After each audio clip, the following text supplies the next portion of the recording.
Sean and Joe, another episode ready to go. They're gonna talk about the good and the trash and anything in between. Cherishing make-believe, get ready for Halloween. It's the horror show. I know you missed those guys. Tune in and find out what's on their list tonight.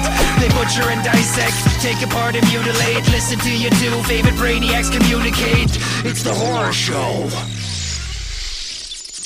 Hello, everybody, and welcome to The Horror Show. A show that dissects, mutilates, dismembers, and butchers all of your favorite and not-so-favorite horror movies and other horror-related events. I'm Sean. I'm Joe. Joe, we just came off a Patreon bonus episode, basically talking about Marvel stuff. We slip into Marvel quite often over there.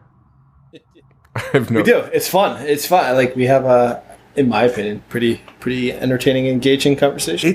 It is a passion of ours, and it's basically what you and I text each other all fucking day, every day, pretty much.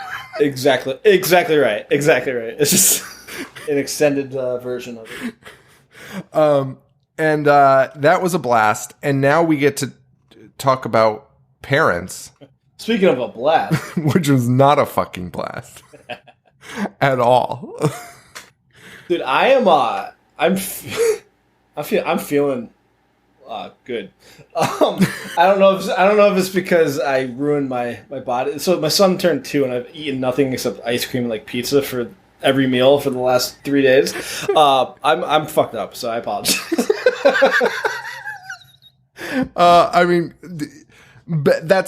I'm fine with that, Joe.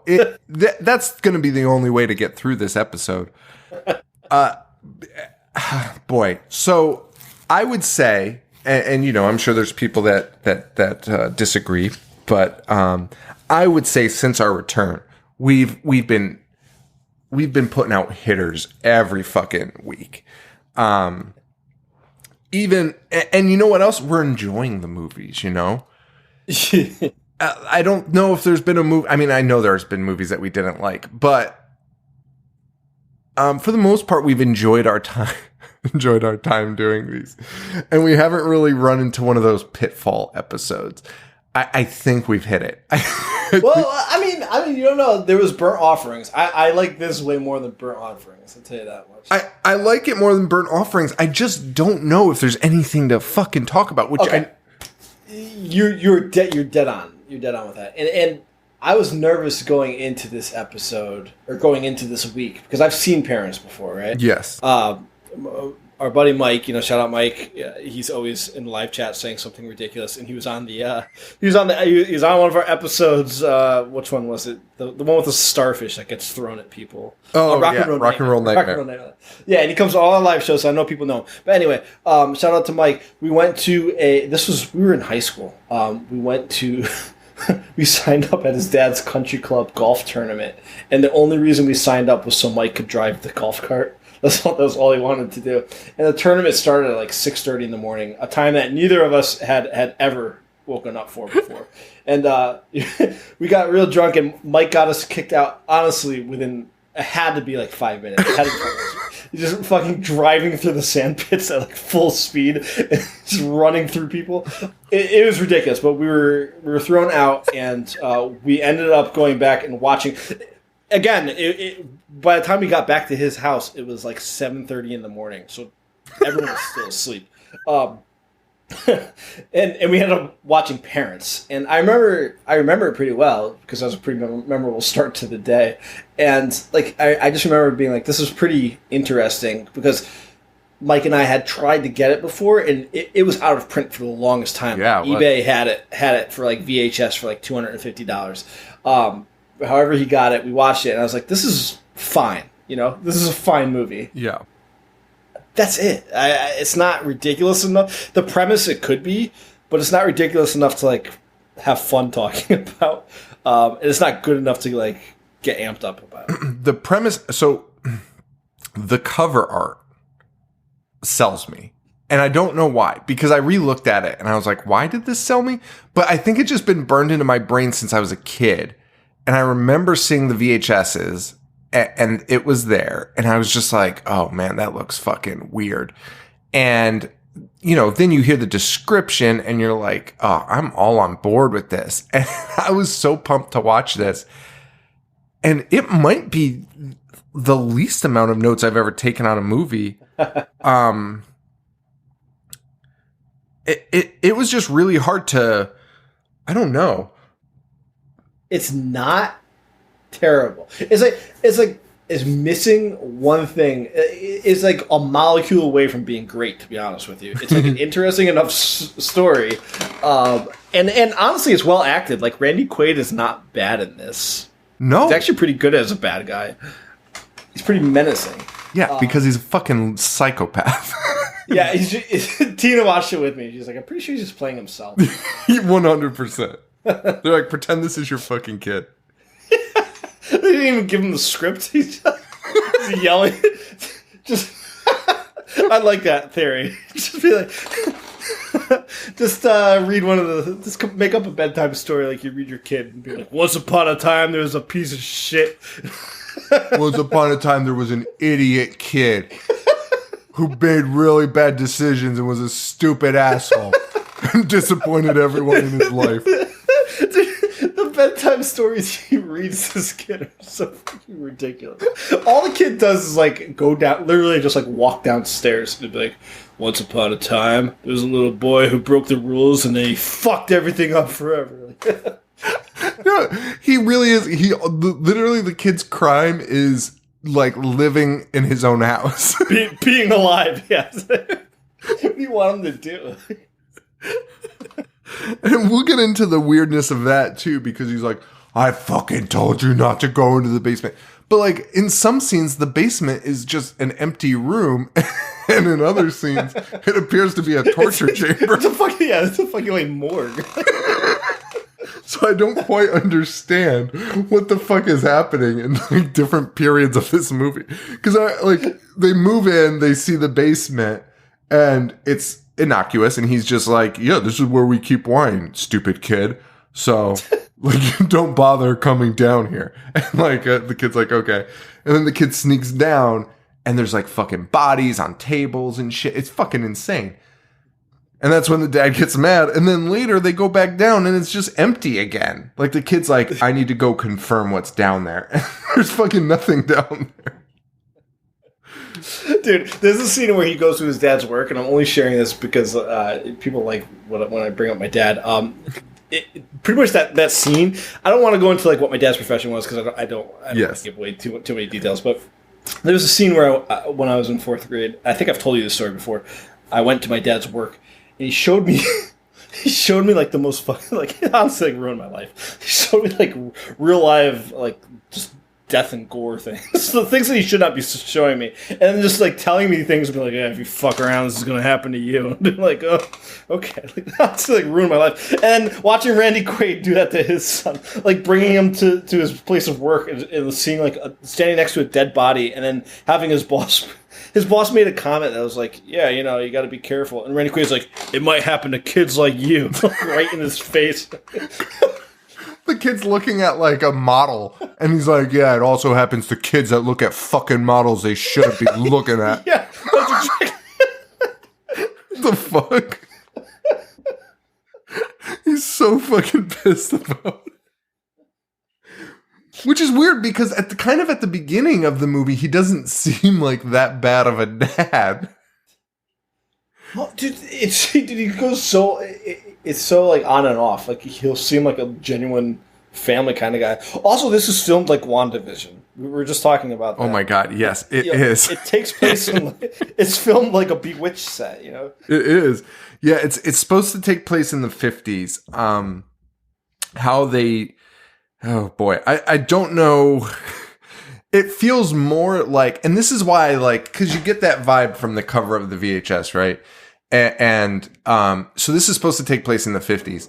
The way it's shot and the way that the cover is and the way it's kind of presented seems like it'll be more of like a WandaVision, right? Where they're like, get what we're doing type of thing. Like, yeah, wink, wink, nudge, nudge. This is funny. Yeah. Satire. I could have just said that instead of making 8 million different fucking made up words and noises.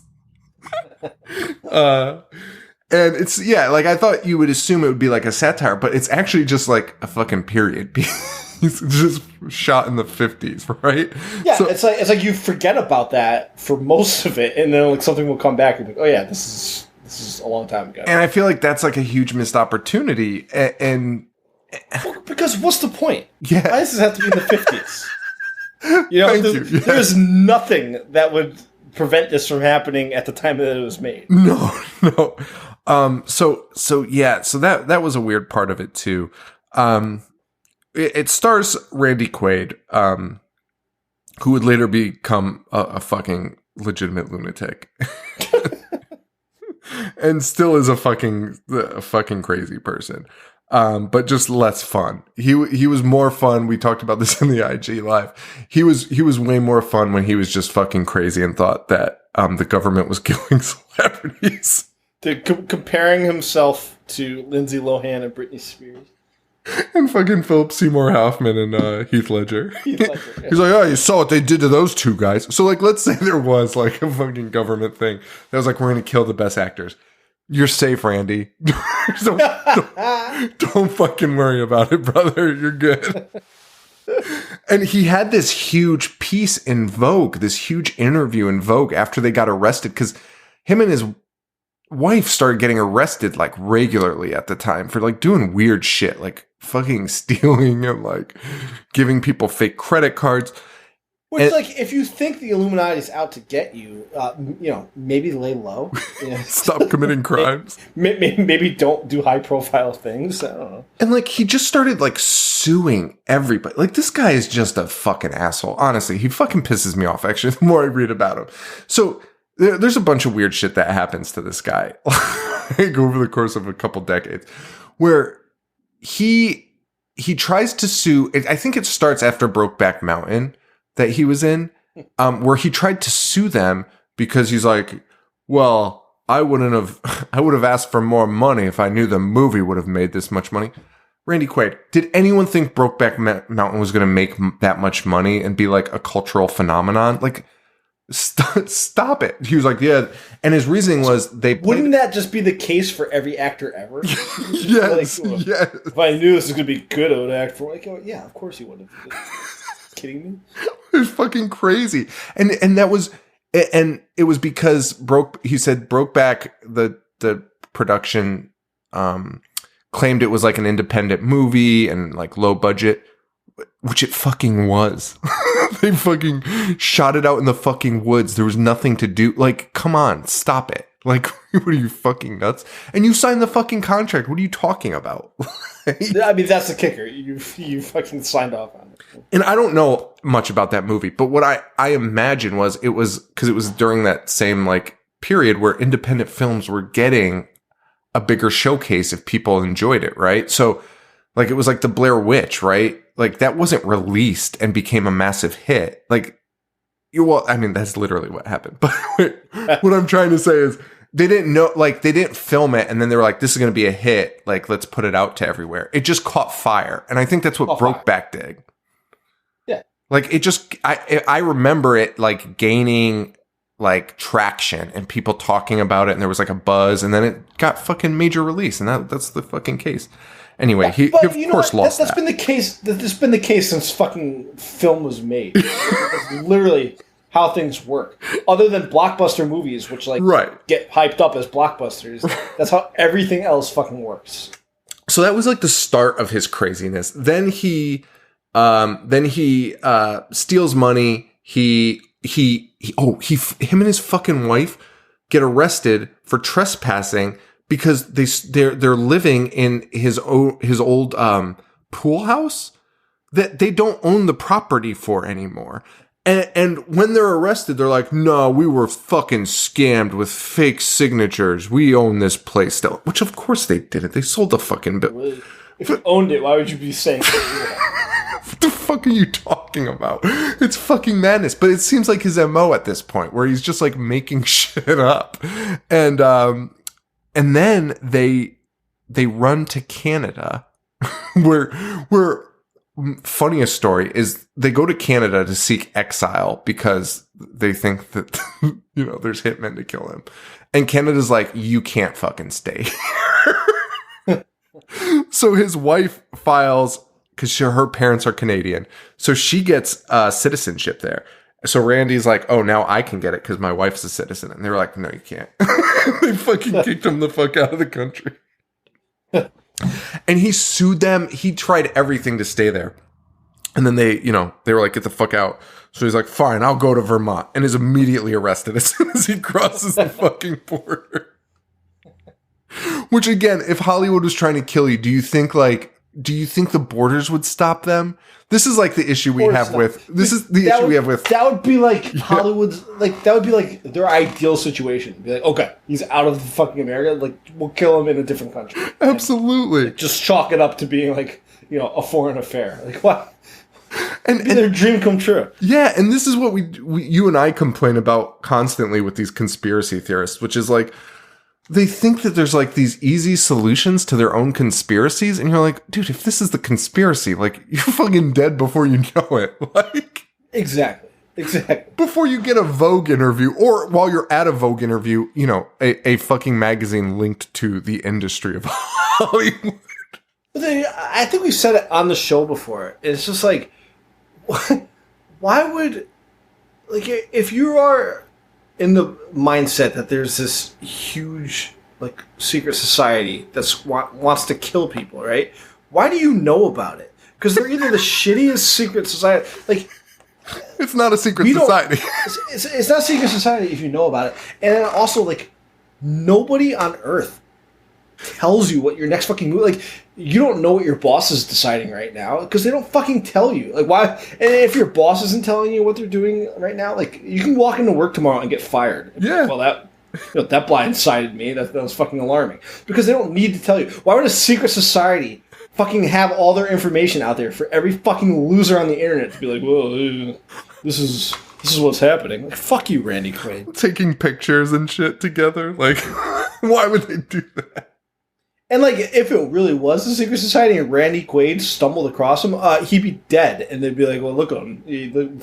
Look what's been happening. Fucking instantly. Yeah. Look at this series of arrests. The guy fucking lost control, It's like, it would be easily explained as Randy Quaid's own, like, doing, Absolutely. So that's a little history of Randy Quaid. But at this point, he was just, Dennis Quaid's brother. Yeah, that he was. The budget. Oh, dude, I also just want to highlight, if I sound fucking miserable, which I don't think I do because I'm feeling so drunk. But I'm also, Sean bought me this like perfect space heater. Where we're recording, or in the state of Connecticut right now, it's like -4. It's so fucking cold. I'm in the sunroom, so I'm freezing. Sean got me this space heater. It is the hottest space heater ever, but it only shoots upwards. So like my upper torso is crispy. Like my face is sweating, but my lower body has never been colder. Like I know, like I cannot feel my feet, and my body. I'm probably going to get very sick because my body does not know what to do right now. Don't tell your dad though. Don't tell your fucking dad though. My legs are numb and my fucking face is so hot. I'm so uncomfortable. I told Joe's dad that Joe had been like sitting out there in the cold because he saw me give Joe the space heater, and he's like, "Why?" And I was like, "Well, because he's fucking freezing out there." And like, he and I made the joke like you hadn't been feeling well every time we recorded. Like, and then he accused Joe of hiding COVID symptoms. He did. Like interrogated me as it came upstairs. Came upstairs to take a piss, which he was probably already mad at because he gets mad about how many times they do that. But I just come upstairs and he corners me. He's like, "So, heard you haven't been feeling well." It's like COVID checklist. Be like, "You got this, you got this, you got this." I'm like, no, what? Fuck are you talking about? So you got now what your buddy Sean just said. Fuck are you talking to Sean? I was like totally like fucking joking. Like I was like doing like the polite jokes, right? Like, why are you giving my son a space heater? Because it's better than me being like, I don't know. It's fucking weird. Like, why am I giving you a space heater? I don't know. It's a weird thing to talk about. So also, I'm fucking middle aged. Why do I fucking mind your own business? Fuck off. It doesn't matter. Give me a space. Oh my god, that's fucking funny. Okay, guess the budget of this movie. I'm terrible at guessing budgets, as you know. What did I guess the other time? You guessed E.T. was like 20 million or something. Yeah, I don't even know. I'm gonna say 4 million. Okay, it was 3 million, which I think is just like a lot of money for this fucking movie because it's shot in a fucking house. What did it go to? Yeah, it's like what did they invest in? There's 4 actors and a fucking house, and that's it. Like what they made, and the food is the same shot every single time. It's the same cut open meat on a frying pan. And I guess we should talk about it now. I mean, we could talk about it whenever, but the food is the focal point of this movie. Yes. It's the only thing that matters in this fucking movie, to be quite honest. It's what we're waiting for. Every shot of the food is just normal people food. It's just fucking steak. Just like shot differently. Or like it was the biggest letdown of the movie. Because you know they're cannibals. You know it from the cover. You know it from the get-go. And don't hide it. And literally every shot where they're like, get a load of this. Well, except for the one shot of the tongues in the fucking pan, which is the shot you're talking about that they used 6 different fucking times.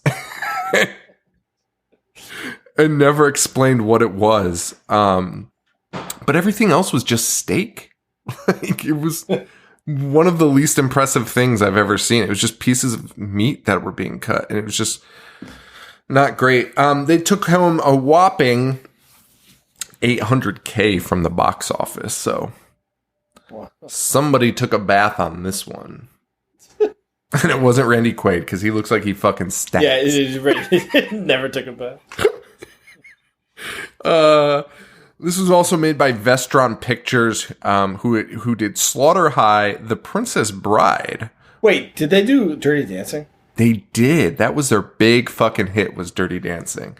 And then they were like, let's do Parents. They did Waxwork. They did Little Monsters. And I think they did Earth Girls Are Easy, but they might have just distributed that. They're Connecticut-based, weren't they? Were they? So the only reason I knew Dirty Dancing is because maybe I'm confusing the shows, but I think Dirty Dancing was an episode on that like Netflix special, the shows that we love. Oh, right.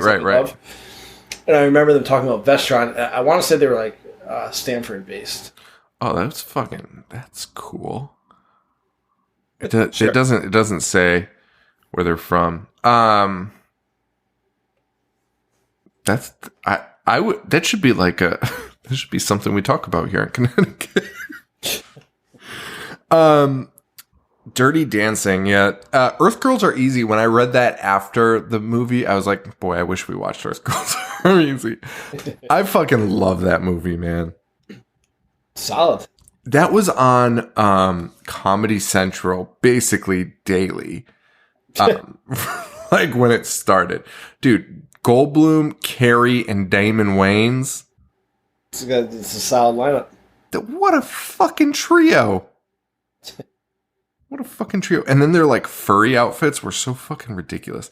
And Gina Davis, babe, absolute babe in it. Yeah. I'm just going to go through Earth Girls Are Easy and pretend it's Parents. So Parents opens, very promisingly. And this goes back to the satire thing I was talking about. You have that like weird 50s, I don't know what you call it, like Spanish, like, I don't know. I don't know what to call it. It's like Spanish, like party music, right? Like, what do you call that? I don't even know. But anyway, showing 50s suburban life, the architecture, the house, it's all very 50s. The designs on the wall, the artwork, it's great, right? And you're like, I'm in. This should be fun. Wait, is this black and white or is this in color? Dude, it's so weird because WandaVision's been on my mind, and while you were just saying that, I'm like, wait, was Yakety Yak in this or WandaVision? No, it's in color. This is in color? Why do I feel like it was in black and white? That's so weird. His dreams are in black and white, though. They are? Because he jumps into that bed of blood. I thought that was wrong. Oh, maybe not. Okay. Maybe this opening scene was black. Maybe this is WandaVision. Maybe this is. Well, we meet a couple. It's Randy Quaid and his bride, and they have a boy, Michael. Randy Quaid out of the gate, and so it's so funny because my notes definitely shift in tone. I'm pumped at this point in the movie. And I'm like, Randy Quaid is killing this. Like, he's got this conversation about the dark because the boy's afraid of the dark. And it's like a super weird conversation. It's really fucking alarming. It is. And super unsettling to start the movie. And you're just like, this is going to be fucking great. I agree. And Randy gave me like Michael Douglas and Falling Down vibes. Just the way that he was looking. Like, you just know that he's unhinged. Yeah. Yeah, and he's always in, like, again, like, he's, like, in Falling Down, he's got the tie on all the time, the short-sleeve dress shirt. That's Falling Down, right? Yeah, it is. Okay. One time... Frank Grimes. One time at Encore Books, the Falling Down novelization was in the children's section. And I remember looking through it and being like, I don't think this is for kids. What a traumatic read. It was so crazy, dude. I remember it so vividly. It's a fucking guy murdering people. trying to get to his wife and daughter so he can murder them too. Who the fuck? You know somebody put that there on purpose. It was wild. But yeah, this conversation is super dark, and he's like telling his kid, he ends it with being like, hey, don't worry, the only scary place to be in the dark is right here. So it's fucking tapping his own head. Fucking terrifying. This kid, Michael, too, he's pretty good. He is. It wasn't hard, though. I mean, all he had to do was be quiet for most of the movie and just seem really, like, reluctant and scared. Which probably is not hard to do when fucking Randy Quaid is next to you, burning a fucking hole in you with his eyeballs. The parents put their son Brian to bed, and they're hanging out in front of a fridge talking about midnight snacks. Like, this is all, like, getting me so hyped at this point. I'm just like, this is going to be fucking great. They're going to eat people. This is going to be phenomenal. It's going to be funny. It's in the 50s. This is going to be great. And then this is where you start getting a different feel for what might happen in the movie. Because Michael, the son, has a dream, but he's in his room, he wakes up, and then he, like, jumps onto the bed, and it cuts to slow motion, and the bed just turns into a giant pool of blood. And I even have a note here. My note here says, this seems way too serious for this movie. Which, by the end of the movie, it's not too serious for the movie. It's the tone for the entirety of the movie. But at this point, it just seems really,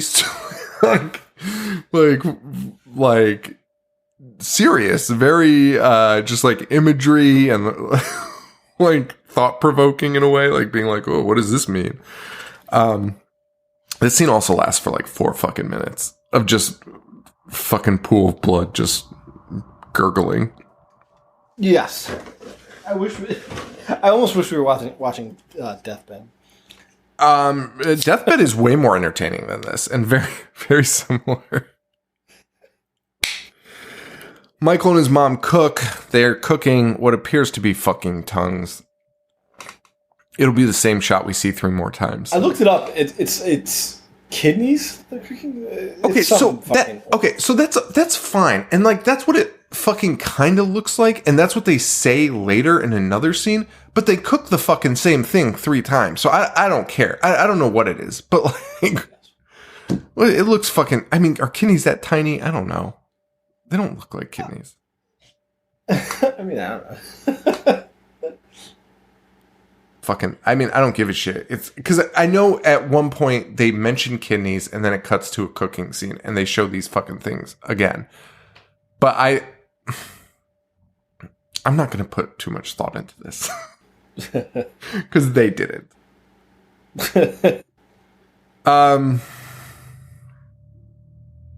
lot of weird scenes too, and scenes that I didn't even like note all of them because they kind of don't make sense. And I mean, I guess they make sense, but they're just bizarre.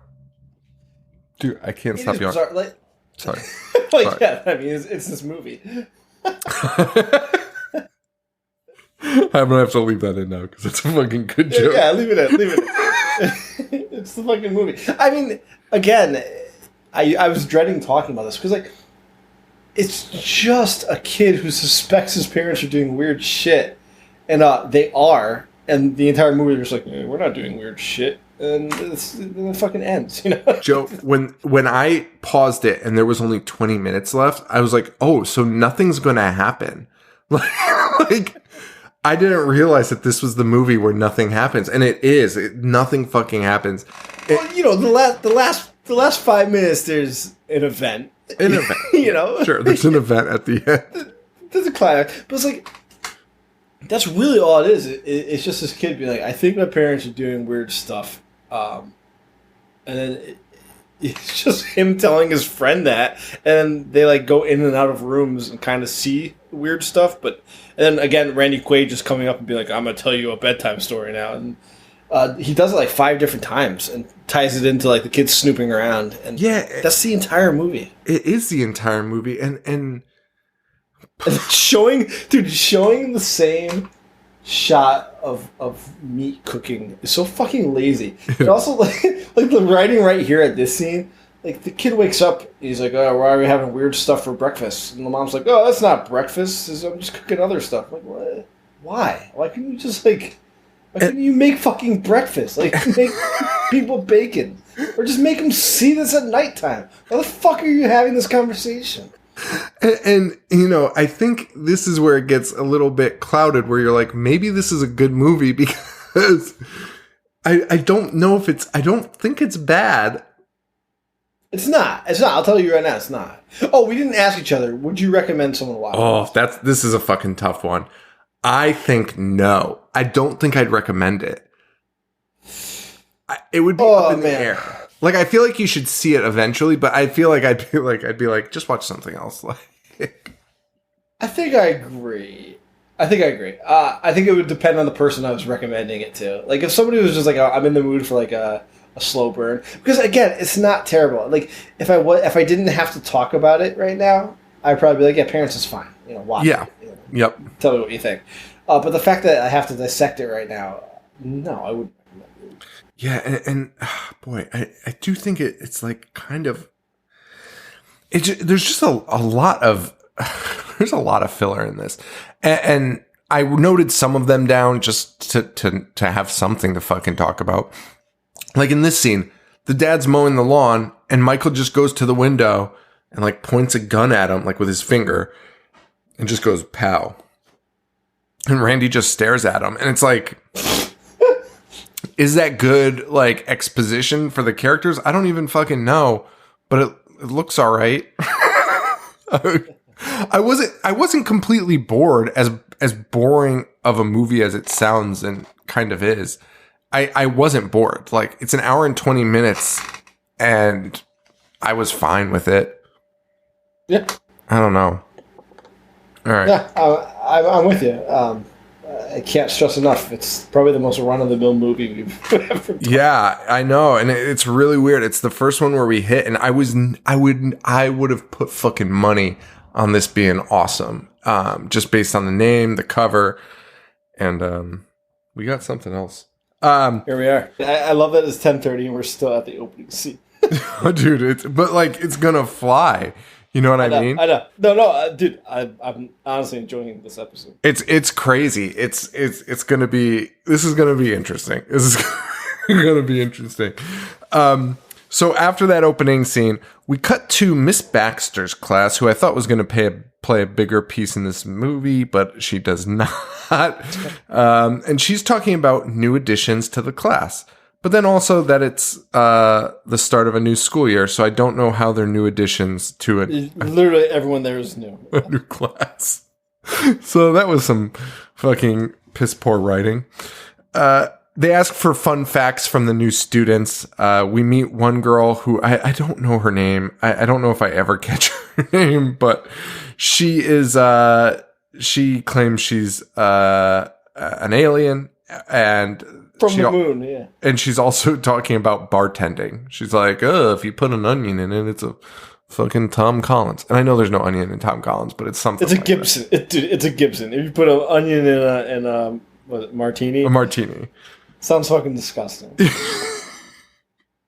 Dude, fucking, have you ever had a dirty martini? So I don't like martinis at all. No, don't. Me it's just vodka. My dad, I'll never forget this. My dad ordered a dirty martini without ever having one before. And it was, because that's when you put the olive juice in it, right? Yeah, just fucking disgusting olive juice. Dude, this is 100% true story. I remember we were at this place in Wallingford, Connecticut, and he ordered a dirty martini, and like everyone, including my mom, was like, "Have you ever had it before?" He's like, yeah, it'll be fine. And my mom's like, I don't think you've had it. Like, maybe you should order something else. Like, I'm gonna get a dirty martini. It was like pissed that people were questioning him. So he ordered it. He took a sip, and he like honestly like spit it out. He was like, this is fucking disgusting. And then this is the kicker, Sean. And both my brothers can verify this. His solution to it was calling the waitress over and having her add more olive juice. and then being fucking flabbergasted that it still tasted like shit. That's the funniest thing I've ever heard. Dude, after he added the more, he was like, I can't fucking drink this. And me and my brothers were like daring each other to take a sip of it. Because it was, at this point, it was like 90% olive juice and like a splash of vodka. And it was disgusting. It was the worst thing I've ever tasted. Oh my god, can you imagine what that waitress must have thought? Dude, so again, anyone needs verification, I'll gladly remove my brother's life. The waitress like tried to persuade him, like being like, "Sir, I'll make you a new drink. Like, we'll take this away." And he's like, no, it'll be fine. Just fucking, he's like, put in some more olive juice. She's like, "Sir, I will honestly, free of charge, just get you a new drink." And he just doubled down on her pouring more olive juice into it. Yo, my fucking face hurts. This is the hardest I've ever laughed. Oh my god. Holy shit. Oh my god. I remember our friend, I guess you use that term loosely, Heafy. He gave me a dirty martini once at a bar. And he's like, you gotta have one of these. Because of course that's what he would fucking order. You know what I mean? Yes. And probably not even drink it, of course. Just stand with it. But of course, I'm like, oh, okay. And, you know, you assume so many people order these things. It's got to be like edible. Like, it was one of the worst things I've ever fucking tasted in my life. And I mean, it makes sense because it's just olive juice and vodka. And it's an alcoholic's drink, right? Like nothing about that makes sense. And it had to have started by accident. Like, that's like the craziest shit I've ever heard. Fucking dirty martini, olive juice, and fucking vodka. Gross. Oh my god, I can't believe your dad doubled down though. Like, hey, listen, buddy, I know you fucked up. Like, I'll give you a beer. Like, it'll be fine. Pour more olive juice in it. Yeah, I'm gonna send you a screenshot. I just texted my brother asking if he remembered. He said yes, and he said the restaurant's name. Oh my god. Oh fuck, this is so funny. All right. Well, so she's talking about whatever it's called. Here comes the text message. Oh, that restaurant. Dude, it's so fucking funny. And I also love that, like, your whole family was like, listen, you're not going to like that. My other brother, my brother Mike, he's right. It was not that restaurant. It was one in New Haven. He corrected us. Oh, okay. No. The one that my brother Matt. I'm just hijacking the show right now. The one that my brother Matt thought it was at. It was a different scenario where he demanded an appletini without ever having one. No. What? It's so weird, dude. His behavior is all over the map, and it never makes sense. An apple tea. And then once again, like, all of us were like, Dad, I don't think you're gonna fucking like that. Like, you don't like sour apple stuff, and I quite honestly, he doesn't like vodka. So just order a fucking beer. You know, it's like, what are you doing? Oh my god, that's fucking funny. An apple tea. Holy shit. Well, back to this classroom scene, which is infinitely less enjoyable. So that girl mentions, like, alcohol. The teacher's like, okay. And then they're like, Michael, what did you tell us a fun fact about summer vacation? He's like, I learned that if you broil a cat in the oven and skin it and eat the bones, it'll make you invisible. Dude, if I was that teacher, I would A, call the police, and then B, quit immediately. Especially in the 1950s. Like, get the fuck out of here. And she seems pretty well composed about it, and she's just McCarthyism was, like, rampant at this time. Like, this kid is a fucking communist. Like, I'm calling the national. It's so true. Like, people were like, hey, your shoes are too bright a color. What are you? Yeah, like, literally, people were dropping dimes on everything being communism. Like, this little fucking kid new to the school from a different state, like, I'm 100% turning his family in immediately. Talking about broiling a cat. And the teacher's like, where'd you learn that? And he's like, my dad. So my hopes again peak up because I'm like, oh, okay, this sounds fucking wild. And this is not a thing that ever happens. And no one talks about the cat turning him invisible. Sean, Randy Quaid mentions it in another scene that is such a passing comment. He's like, oh, well, I guess you can't turn invisible if you're not chewing on this bone. And I'm like, wait, they're actually tying this back in right now? Okay, so I did see that scene, but I'm not counting it because it really is just like, remember this one thing, invisible? Like, oh yeah. Cool. It bears no weight to the story. No.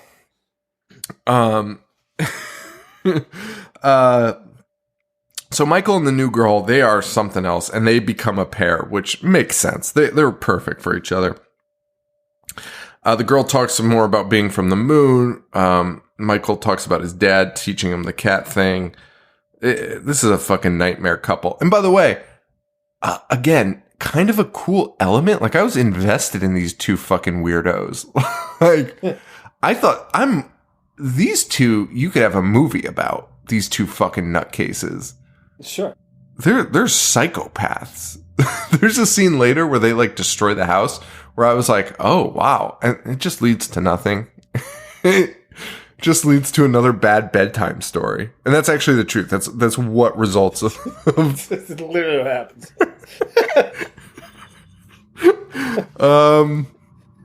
What if this? I wish this was Adam Sandler's bedtime stories. Bedtime stories, dude. I was just thinking the same thing. If that's how everything turned out, him telling his kids how they're pieces of shit.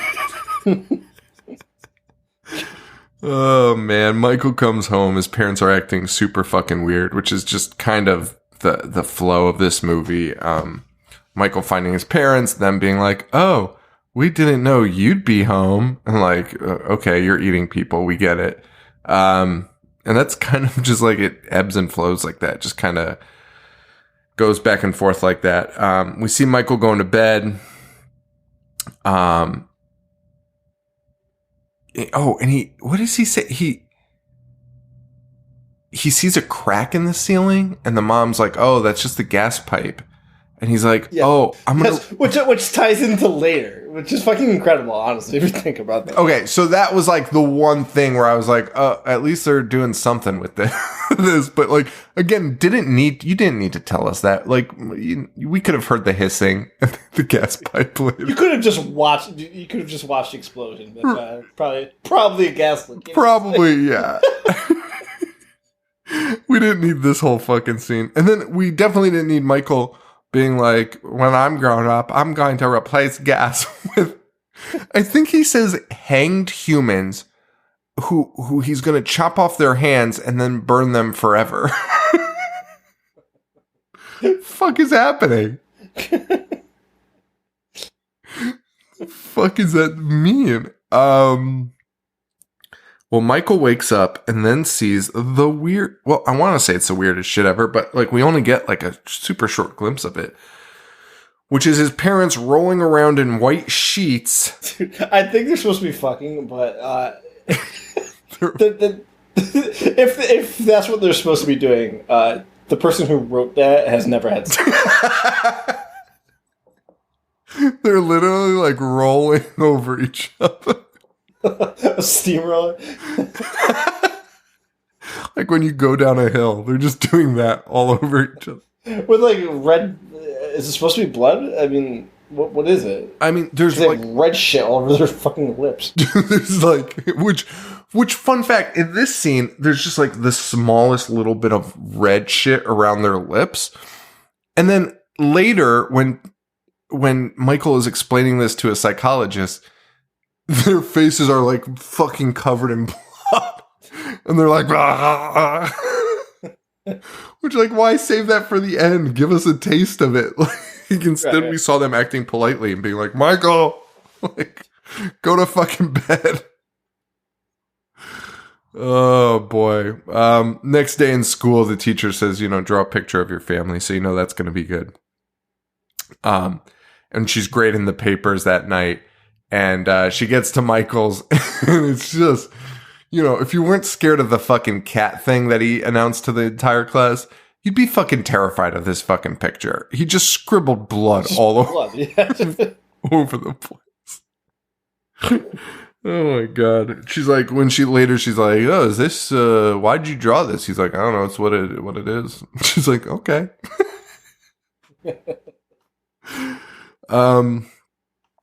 The parents meet with the school psychologist, which again is just like kind of just a normal, well-acted scene. There's like nothing to talk about. It's weird. It's fucking weird. We learn that his dad works at a chemical plant developing insane chemicals, like shit that like to murder people with, right? Like chemicals of war, basically. And that'll kind of come into play, sort of ish. We get the dinner party, and that's the scene where, is that the scene where Michael goes to, no. Yes, that's the scene where Michael goes to work with Randy. Yeah. And sees like traumatic things and just gets threatened by his dad. Yeah, his dad's just like, what happens to idiot kids that look at things, even though I brought you to this place. And you have nothing to do right now except look at things. Oh, man. And there's just like so much detail to it too, like that we're skipping over because it's unnecessary, but that's why it's not a bad movie. Like they talk about these chemicals, like they're going to be able to kill like forests in like seconds by like, it's crazy. Yeah. Again, if I wasn't picking this apart, or rather, because Sean's the one that picks it apart. Like, dude, I was thinking about this the other day. I keep going on tangents, but without you, if I was to ever do a solo episode, it would honestly last like 3 minutes. Because I don't know how you do it. You nail every single scene by scene. I would just be like, Randy Quaid ate people. I would have nothing else to add to that. But so thank you. But the whole point of me saying that, yeah.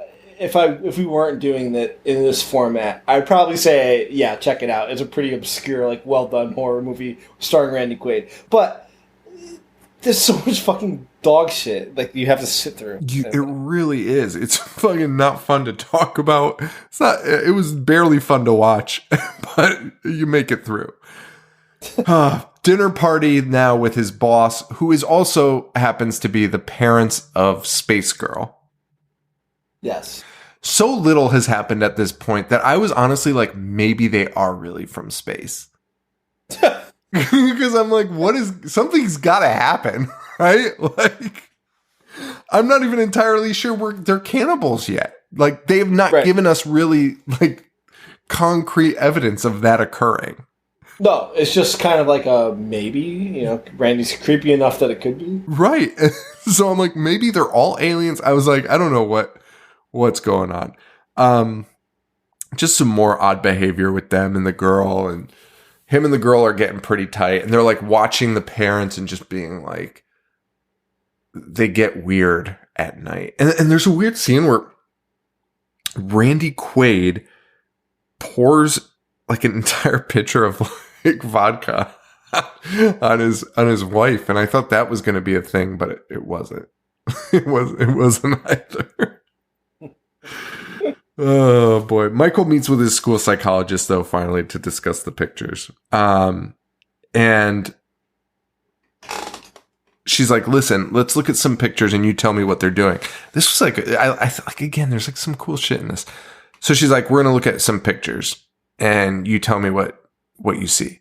And she shows him a picture of two adults making a bed, which in the 50s was a woman making a bed and a man standing next to her just with his arm around her. Which logistically pissed me off because, like, if I was making the bed and somebody was just trying to, like, put their arm around my shoulder, I'd be like, can you please fucking stop? I'm fucking busy. Fuck off for a second. See, I'm fucking doing something, asshole. Like, what the fuck is this? So she shows him this picture and Michael freaks out and is just like, you tell me what the fuck they're doing because I don't know. And she's like, well, what do you see? And he's like, you tell me because I don't know what this is. Like, I've seen my parents do it and it's not good and it scares the shit out of me. And I was like, this is fucking cool. Like, there's some cool fucking elements to this movie. Yeah. And that was one of them. And then it just goes away. So that's the end of that. Randy, we learn, gets access to organs through his work because they're testing they're exposing human bodies to these chemicals to basically see, I guess, how much of whatever you would do with chemicals. Basically, to see the effects. See the effect, how long they stay in the system, that type of thing. So he has access to bodies. And, this is where we kind of figure out. But again, nothing is ever really spelled out or seen for the most part until later. But he's just kind of like, oh, yeah, cut out his kidneys. And then later, that's immediately we go to like another frying pan scene, the same frying pan scene. And speaking of that frying pan scene, Michael won't eat any of the meat. And this is really pissing his dad off, like more than anything in the fucking world. I think he'd be happier if Michael fucking took a swing on him than Michael not eating meat. He's super pissed about the meat. But Michael's not an idiot, and the meat looks like shit, so he's not eating it. And it's the same meat we've seen every other scene. So Michael does have more dreams, this time with a hand in a garbage disposal. Yep. So Michael, like they just did, this movie is so unfun to talk about. Because really, it's revealed at the end of the movie that Michael knows. Michael's like, you eat people. And Michael's not cool with that, right? Right. And like, you could have given us some more meat with that earlier in the movie. Okay, so, like, we can't go scene by scene.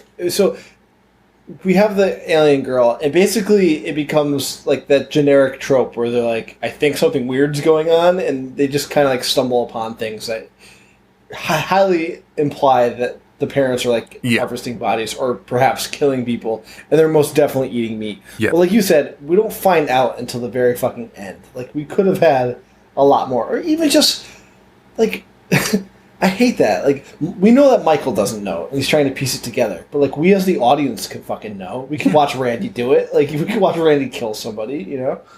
I guess that's what it is, and you can use your intuition and figure it out. But like, it's so unfun to watch this, like, us stumble through this and never give us like a solid answer until the end. Because quite honestly, nothing in this is like, they're not like eating a brain, like scarfing down a brain. Like, that would be cool. And like, we'd get it, you know, we'd be like, okay, there it is. We all know now. Instead, it's just like, honestly, when Michael at the end is like, you guys eat people, I was like, holy shit, I can't believe he knows that. And there was no moment in the movie where he was like, oh, I know now. Yeah. You know, like, he never is like, oh, fuck, they do eat people. It was just like a series of events where he's like, okay. And he's like so emotionless as a character that, like, it's insane. And his girlfriend's name is Sheila. That's it. Michael and Sheila come home and start acting like fucking lunatics. She is just throwing eggs in the sink, in the garbage disposal, in the blender, and just turning it on. And then runs away, and Michael finds her drinking wine in the fucking freezer. And Michael's like, we can't be in the freezer. And of course, Randy finds him. This is the best bedtime story of the movie. And this is the one where he's like, this is the story about a stupid piece of shit who went near the freezer. Know anybody like this? Dude, this shit is so funny. Just describing everything you saw. Like, why wouldn't you just be like, why wouldn't you just, it's so stupid. Why couldn't they just write and be like, hey, I know you went there and you should never do that again? Like, that would honestly make sense. Instead of just being like, let me tell you a little story about this kid. And it's just describing everything we just watched. This is a story about a boy who only cared about himself. Was a big piece of shit and hated everybody, and everyone hated him because he only cared about himself. It was insane. It went on for so long. And the whole time his mom's like, I don't think he likes this. That's so funny. It's true. She like walks in and is like, hey, I don't think this is a good story. It's like, oh, hold on, honey, I'm getting to the good part. And at the end, he goes, you don't look like me, you don't act like me, and I'm not crazy about you either. Fucking madness. That is fucking crazy. And again, put that into the perspective of Randy Quaid not acting. Just being like, hey, can you just read him like a bedtime story that you would read to your kids? Oh, okay. Makes it so much funnier. I've got just the story. I read it to him every night. It was passed down from my dad. Read to me and Dennis every night. Dude, there's no way he read that to Dennis. No, Dennis obviously was allowed to be up. Yeah.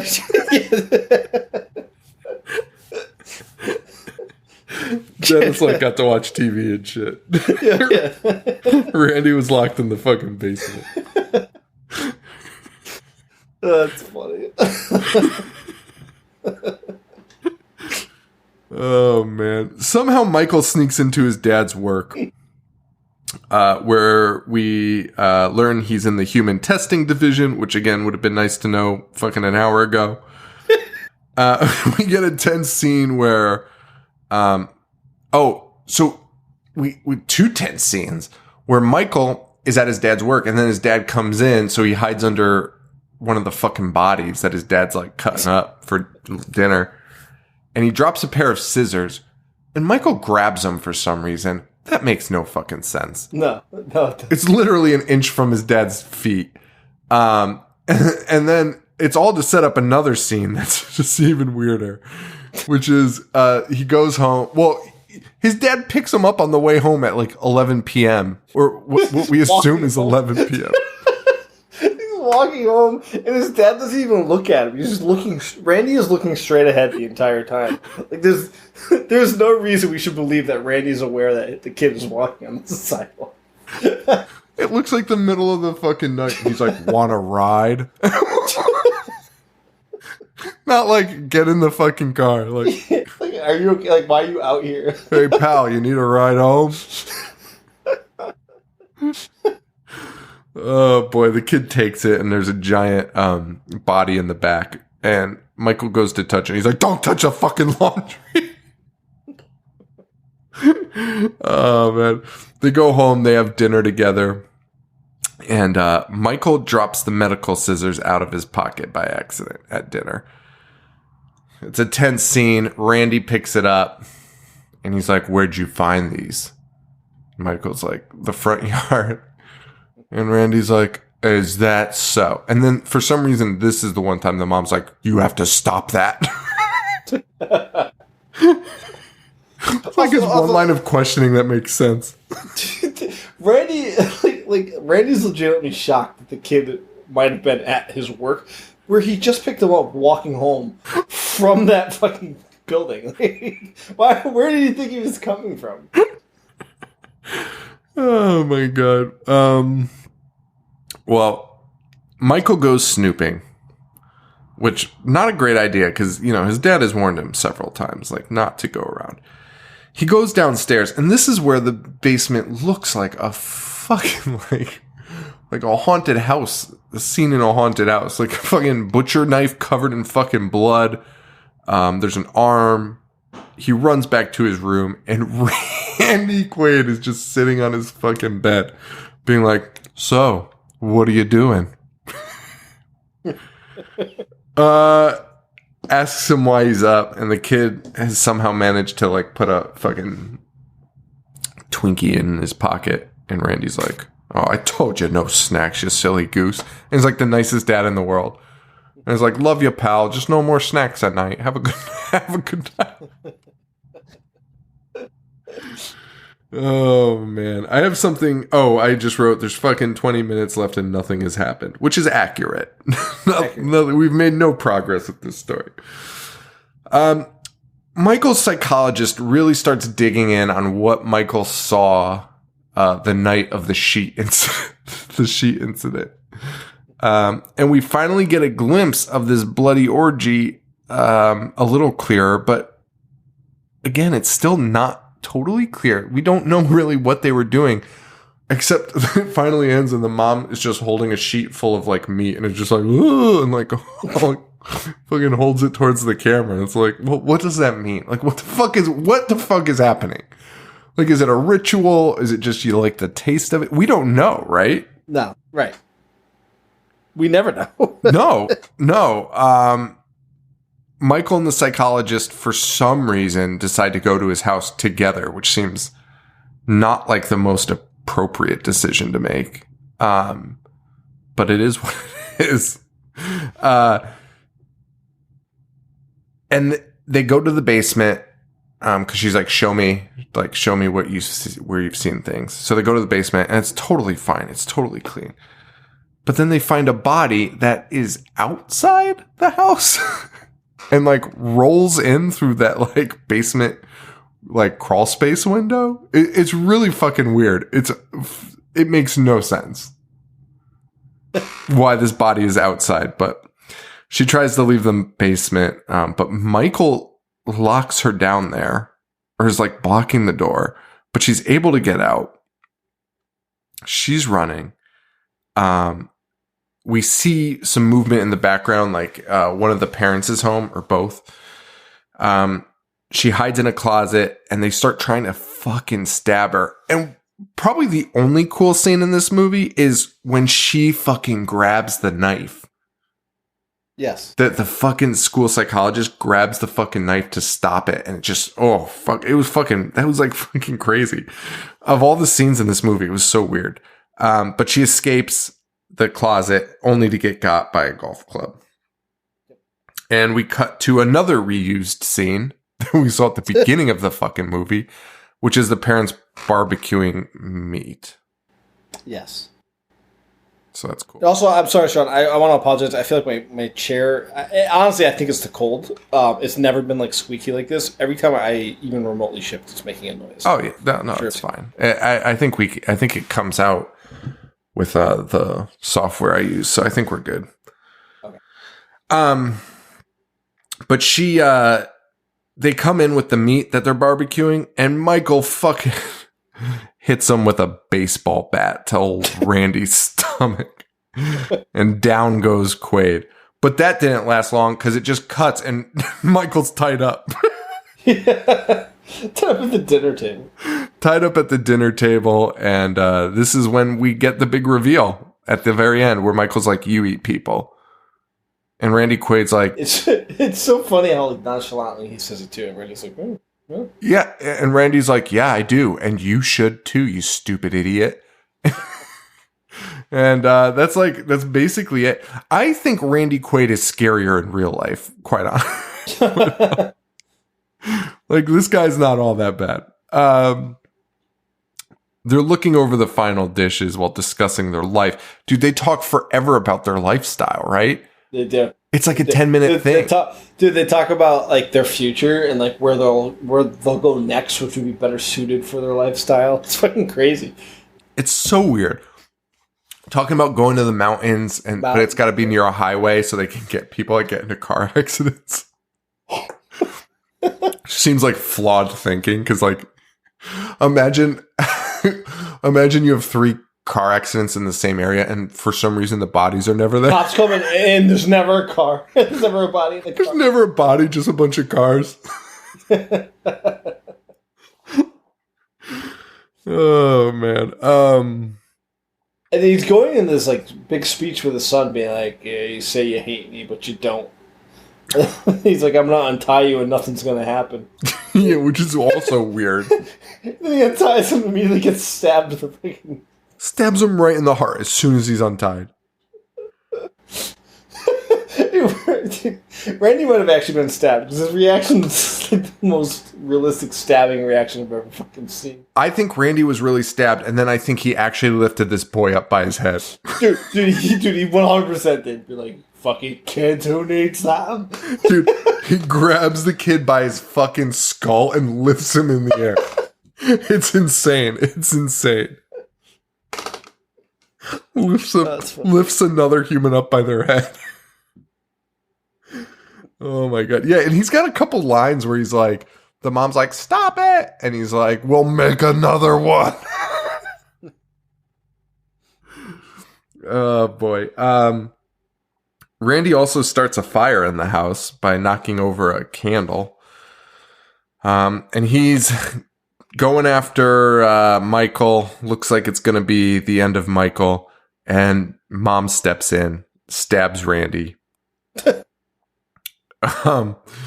And Randy performs the most drawn-out death scene since Ice, where he is doing like that joke Austin Powers like dying for like 5 minutes.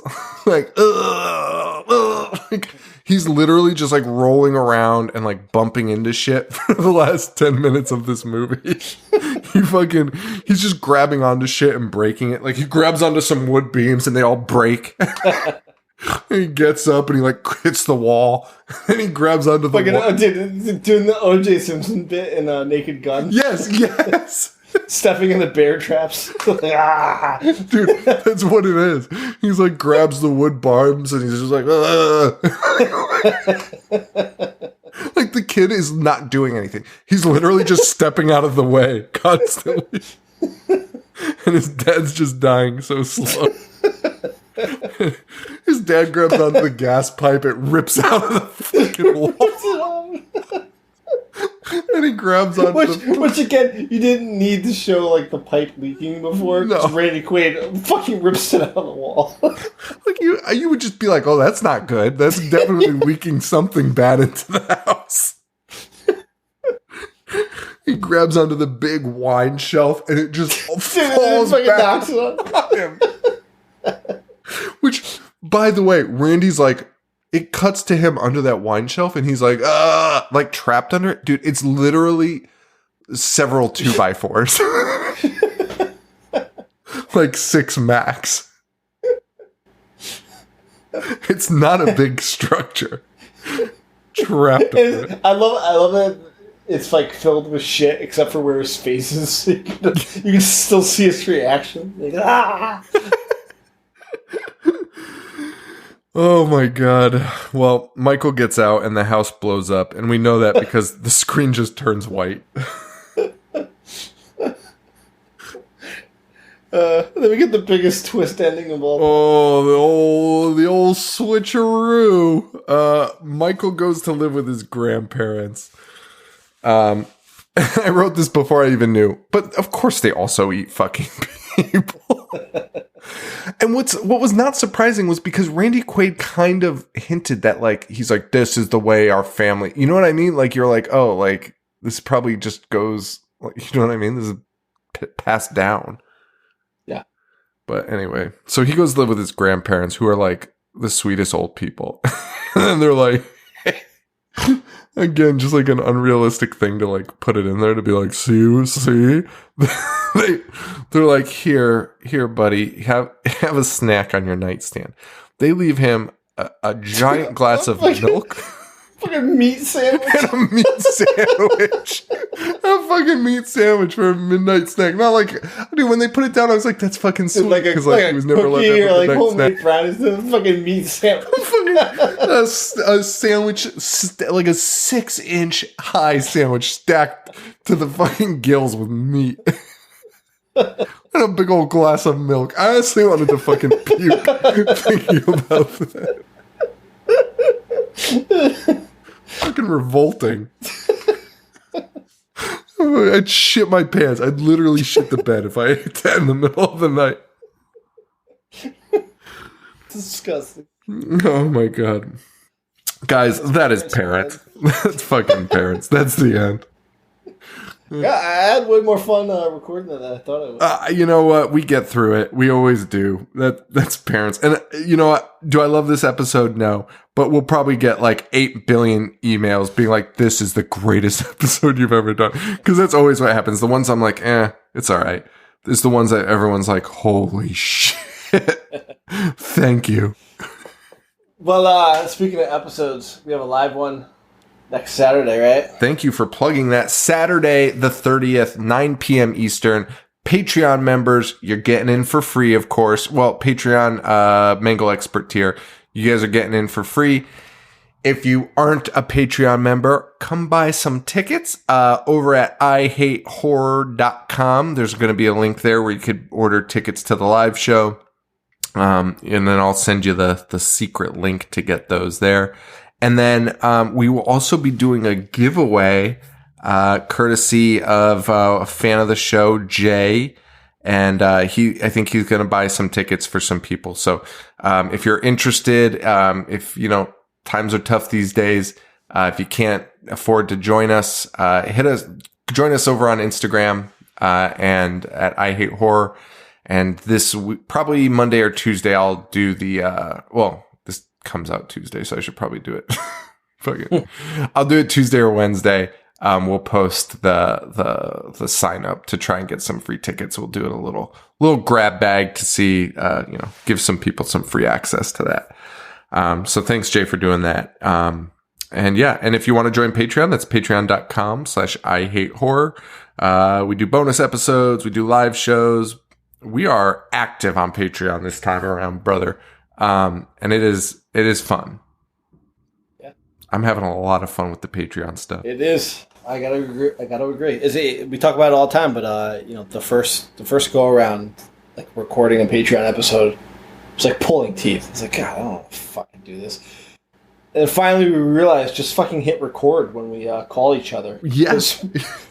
We bullshit for 45 minutes anyway. Just fucking record it. And that's all people want to hear. Yeah. Here we are. So that's it. So in 2 weeks is the Super Bowl. Yes. So we're going to definitely do Firestorm. We were tinkering with the idea of, we're going to do the Patreon episode next week, but maybe taking next week off. Yep. Mostly because my wife really wants me to watch Royal Rumble with her. And we record on Sundays. And also it's the weekend before I move. and my move is right now scheduled to be Wednesday. So, being hungover Sunday is probably not a great idea anyway. For going to be like the last weekend day to pack and shit. So we'll see. Maybe we can squeeze an episode in for next week, but if not, we'll release something for you guys. But Patreons definitely still get one. Patreons get The Fanatic, directed by the Fred Durst. I don't know if we talked about that on the show. I'm so excited. That was the one voted in by Patreon. So we are doing that Saturday night, 9 p.m. I'm going to send him one message a day every day this week to see if he'll join us. Fred Durst? Yeah. I will do the same. Dude, I feel because do you follow him on Instagram? Yes, he's fucking so weird. Dude, he'll join people's like live streams. Like they'll invite him into their IG lives and he'll just sit there drinking coffee. I feel like we have a chance. They're just fucking schmucks. Like I go to their page, they have like 56 followers, and he just joins them. I feel like we have a chance. I'll send a message tonight. All right. So we're at Instagram.com/IHateHorror, Facebook.com/IHateHorror, Patreon.com/IHateHorror, and Twitter at IHateHorrorShow. Where are you at, Joe? Instagram, Boognish1985. Remember that asshole that had the I Hate Horror name? Hasn't used it since 2016. On Instagram? No, on Twitter. It's vaguely coming back to me. He's the horror hater. Oh, yeah. Part of the Trailer Park podcast, which is somehow still active, but he's not. Well, good for them. Yeah, well, go fuck yourselves. Go fuck yourselves. All right, well, I gotta go. All right. Yeah, dude, I might honestly fall asleep.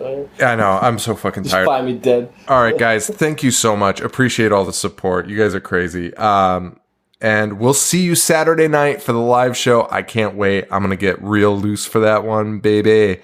Fred Durst will join us. Fred Durst will join us. We're promising that. Don't promise. No. Anyway, guys, thank you so much. And for Joe, this is Sean. Stay weird. Thank you. Adios. I dissect movies all fucking day. I wanna play. I'm gonna watch what I'm not supposed to watch. Fucking zombie getting sliced and diced. The monster.